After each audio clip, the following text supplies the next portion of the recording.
Bispos em batalha não é tão improvável quanto parece.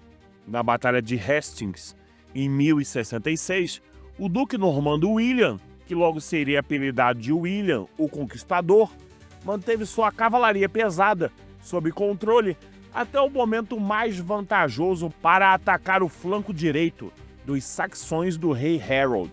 Cavalgando com ele estava seu irmão Odo, um militar capaz, além de ser o bispo de Boyé.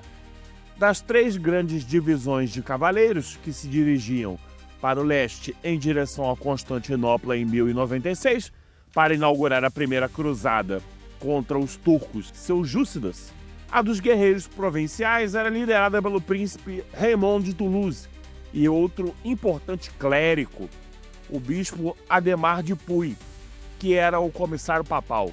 E quando o patriota escocês William Wallace foi derrotado em 1298, na Batalha de Falkirk, pelo rei Eduardo I da Inglaterra, isso se deveu em parte a Anthony Beck, o príncipe bispo de Durham, que comandou o flanco direito do rei naquele dia.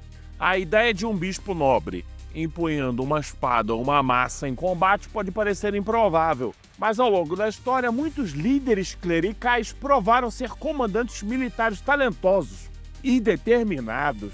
O padre da aldeia local do campo de batalha era, na verdade, uma figura bastante comum por volta dos anos 1000 d.C. Era natural encontrar homens do clero, por mais caseiros que fossem, marchando com soldados para abençoá-los antes da batalha ou administrar os últimos ritos após o final da luta.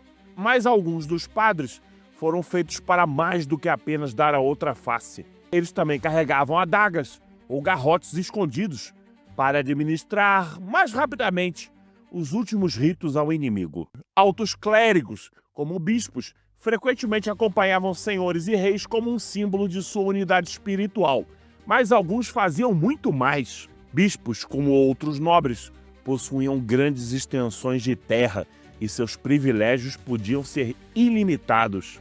Um rei poderia influenciar a escolha de um bispo, simpático a ele para ganhar o controle de ricas terras da igreja, ou adquirir mais influência com a igreja para fins políticos.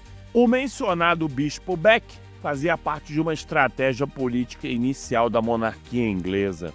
A cidade de Durham, no norte da Inglaterra, era tradicionalmente controlada por um bispo leal, capaz de proteger a fronteira inglesa dos sempre problemáticos escoceses. Recebendo poderes semelhantes aos da realeza para governar o condado, ele era chamado de príncipe-bispo. Nobres, cavaleiros e clérigos inferiores com capacidade militar demonstrada se juntavam aos homens do príncipe-bispo, uma força de elite que era essencialmente um bando de mercenários. Conflitos armados entre os escoceses ou invasores e os homens do príncipe-bispo eram comuns. Havia um velho ditado que dizia que os bispos não carregavam uma massa para a batalha para tirar sangue, mas apenas para dividir os cabelos por outros meios. Havia bispos que empunhavam lâminas também. As catedrais europeias, normalmente o maior edifício da igreja no centro do território ou diocese de um bispo, continham uma variedade de espadas medievais, usadas em várias cerimônias, e muitas eram as antigas espadas de batalha dos bispos. Os bispos franceses de Calois, por exemplo, seguiam orgulhosamente uma tradição marcial de exibir seus equipamentos abertamente na igreja, regularmente colocando suas espadas e capacetes no altar enquanto rezavam a missa. Mas papas também iam para a batalha, pois poder significava ter um exército para apoiá-lo. Vários cardeais foram generais papais e, devido ao desejo de controlar os estados papais e os proteger contra invasões estrangeiras, um papa com forte braço militar ainda era necessário. Giuliano della Rovere teve um caminho fácil para altas posições na igreja como bispo e arcebispo. E em 1471, ele era um cardeal em virtude da nomeação do seu tio, o Papa Sisto IV.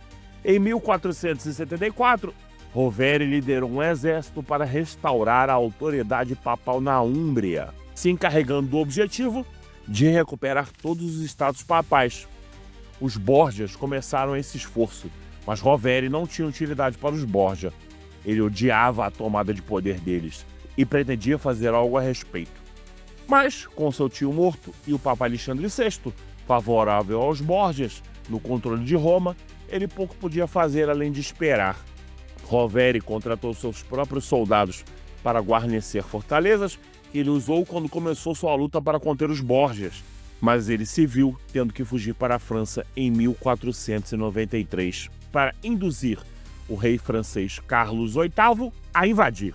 Embora Rovere visse os perigos de deixar entrar potências estrangeiras, na época ele estava mais preocupado em tirar Alexandre do trono de São Pedro.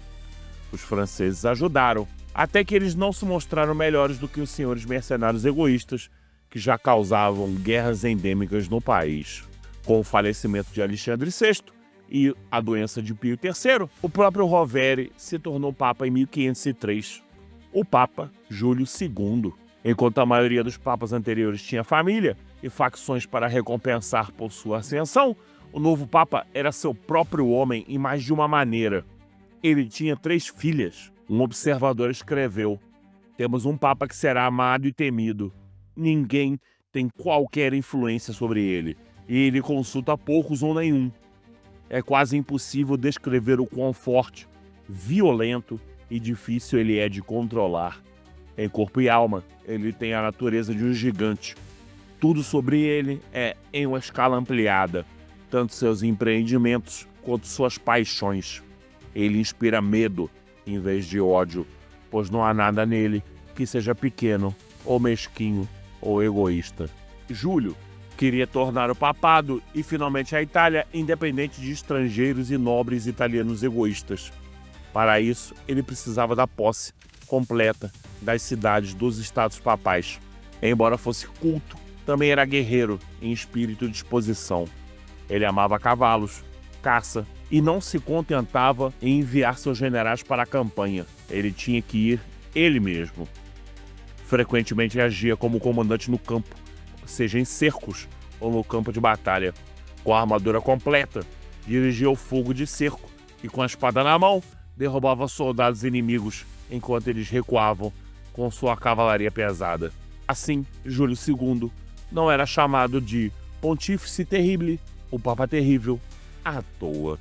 No início do século XVI, o Papa Júlio II, estrategista implacável, teceu alianças voláteis para recuperar territórios papais das mãos de Veneza e da França. Em 1509, derrotou Veneza em Agranello, mas logo virou-se contra os franceses. Apesar da idade e doenças, liderou campanhas audaciosas, recuperando cidades como Mirandola.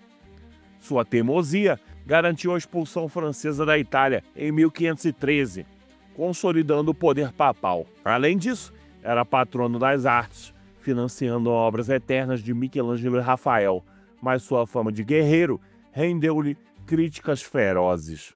Enquanto Júlio lutava na Itália, a Hungria enfrentava a ameaça otomana. E para defender os húngaros, bispos como Paul Tomori, arcebispo de Koloxa, trocavam vestes por armaduras. Em 1526, alertou o rei Luís II sobre a iminente invasão turca, mas a nobreza húngara, dividida, adiou a mobilização. Enquanto Suleimão Magnífico avançava, Tomori reuniu tropas clericais, bispos com cavaleiros, arqueiros e milícias, numa tentativa desesperada. Em Mohacs, 20 mil cristãos enfrentaram 70 mil otomanos.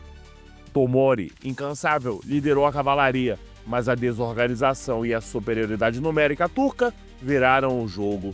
A cavalaria húngara, embora feroz, foi esmagada por artilharia e flanqueada por cavaleiros ágeis. Luís II morreu afogado em fuga. Tomori e 6 bispos caíram no campo.